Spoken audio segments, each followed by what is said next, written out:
Hi everyone, today it's Mark Dynamics, which makes molds for rubber gloves.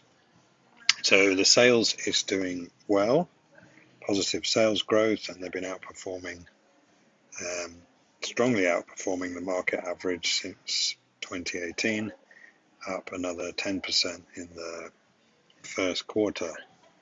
It's very much an export company. The local sales are pretty flat, and the exports have doubled. We think there's going to be a slightly slower second quarter, and then growth will pick back up again. So by next year it will be at 10%, which is 6.8% for the 12 months. In cash flow, there's a lot of negative working capital, a total of 208 billion over the last 4 years.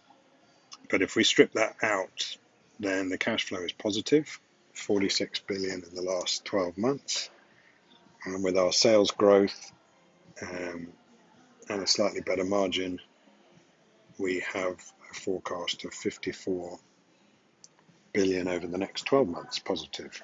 That's assuming that the working capital is neutral. In the balance sheet, because of the working capital, they have net debt. So after IPO, it was net cash.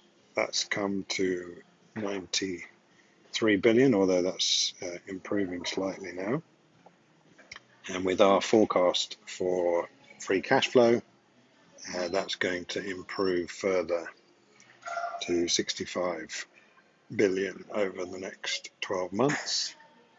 And that's including, so they paid a dividend, I think around 25 billion last year. We're expecting another 26 billion in the next 12 months, which is a yield of 2%.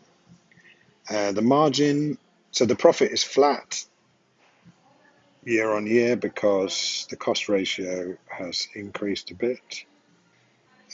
But in general, the cost ratio has improved as the volumes have picked up.